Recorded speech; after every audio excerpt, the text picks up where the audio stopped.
Hi friends, welcome back to my channel. പുതിയൊരു വീഡിയോയിലേക്ക് എല്ലാവർക്കും സ്വാഗതം. ഇന്നത്തെ റീഡിംഗ് നിങ്ങളുടെ പേഴ്സൺ തേർഡ് പാർട്ടിയുമായി അകലാൻ ആഗ്രഹിക്കുന്നുണ്ടോ അല്ലെങ്കിൽ ഒരു ബ്രേക്കപ്പ് അവർ പ്രതീക്ഷിക്കുന്നുണ്ടോ എന്നുള്ളതാണ്. ഈ റീഡിങ്ങിലെ പോസിറ്റീവ് കാര്യങ്ങളെ മാത്രം അട്രാക്റ്റ് ചെയ്യാനായിട്ട് ശ്രമിക്കുക. അപ്പോൾ നമുക്ക് റീഡിങ്ങിലേക്ക് കടക്കാം. വന്നിരിക്കുന്ന cards: death, 6 of wands, the lovers, knight of pentacles, justice, 3 of pentacles, 8 of cups, the tower. നിങ്ങളുടെ പേഴ്സൺ ഇപ്പോൾ ഒരു ട്രാൻസ്ഫോർമേഷൻ സംഭവിച്ചിരിക്കുന്നു എന്നാണ് ഇവിടെ വ്യക്തമാക്കുന്നത്.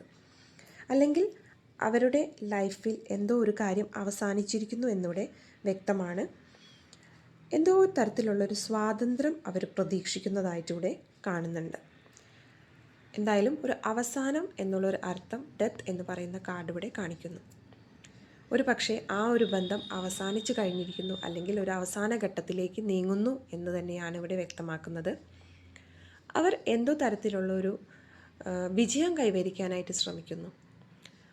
ഒരു പക്ഷേ അടിച്ചമർത്തപ്പെട്ട ഒരു റിലേഷൻ ആയിരിക്കാം, അല്ലെങ്കിൽ ഒരു കുടുങ്ങിയ അവസ്ഥയിലൂടെ കടന്നു പോയതായിരിക്കാം.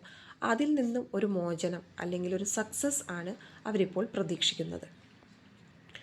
അവരുടെ മനസ്സിൽ ഇപ്പോൾ ഒരു ഐക്യവും അല്ലെങ്കിൽ ഒരു കമ്മ്യൂണിക്കേഷനൊക്കെ അവർ ശ്രമിക്കുന്നതായിട്ടിവിടെ കാണാം. ഏതെങ്കിലും ഒരു വ്യക്തിയായിട്ട്, ഒരു പക്ഷേ നിങ്ങളുമായിട്ടുള്ള ഒരു കമ്മ്യൂണിക്കേഷന് ശ്രമിക്കുന്നതോ, അല്ലെങ്കിൽ അവർക്ക് കഴിഞ്ഞു പോയ കാര്യങ്ങളെല്ലാം ആ ഒരു സ്നേഹമൊക്കെ അവരുടെ മനസ്സിലേക്ക് തിരിച്ചു വന്നതായിട്ടാണ് ഇവിടെ കാണിക്കുന്നത്. ഒരുപാട് ഈ ബന്ധത്തിൽ നിന്നും അകന്നു പോകാൻ അവർ കഠിനമായി തന്നെ ശ്രമിക്കുന്നതായിട്ടാണ് ഇവിടെ കാണുന്നത്. വളരെയധികം ഹാർഡ് വർക്ക് അവർ ചെയ്യുന്നുണ്ട് ഈ ഒരു ബന്ധത്തിൽ നിന്നും വിട്ടുനിൽക്കാൻ, അല്ലെങ്കിൽ അതിൽ നിന്നും ഊരിപ്പോകാനായിട്ട് അവർ വളരെയധികം ട്രൈ ചെയ്യുന്നതായിട്ടാണ് ഇവിടെ സൂചിപ്പിക്കുന്നത്. എന്തായാലും അവർക്ക് ഇപ്പോൾ ഒരു നീതിബോധം വന്നതായിട്ടാണ് ഇവിടെ കാണിക്കുന്നത്.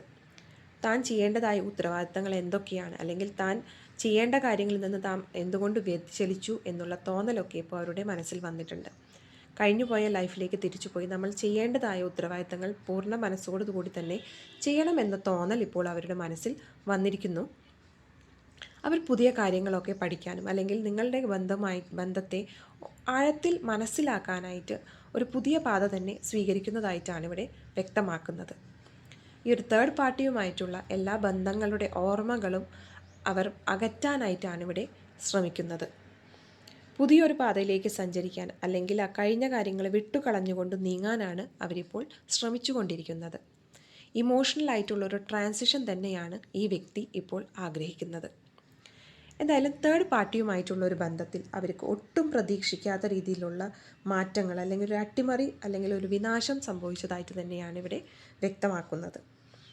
എന്തായാലും അവർക്ക് ഒരു ഉണർത്തപ്പെട്ട ഒരവസ്ഥയിലാണ് ഇപ്പോൾ അവർ നിൽക്കുന്നത്. കഴിഞ്ഞ കാര്യങ്ങളിൽ എത്രമാത്രം അവർ തെറ്റുകൾ ചെയ്തു എന്നുള്ളൊരു ബോധ്യം ഇപ്പോൾ അവരുടെ മനസ്സിൽ വന്നു കഴിഞ്ഞിരിക്കുന്നു. അവർ പ്രതീക്ഷിക്കാത്ത തിരിച്ചടികളെല്ലാം അവർക്ക് ആ തേർഡ് പാർട്ടിയിൽ നിന്നും കിട്ടിക്കഴിഞ്ഞു എന്ന് തന്നെയാണ് ഇവിടെ വ്യക്തമാക്കുന്നത്. അപ്പോൾ ആദ്യമായിട്ടാണ് നിങ്ങൾ ഈ ചാനൽ കാണുന്നതെങ്കിൽ ലൈക്ക് ചെയ്യാനും സബ്സ്ക്രൈബ് ചെയ്യാനും കമൻറ്റ് ചെയ്യാനും മറക്കരുത്. ഇന്നത്തെ റീഡിംഗ് ഇതുവരെ. എല്ലാവർക്കും ഒരു ശുഭദിനം നേരുന്നു.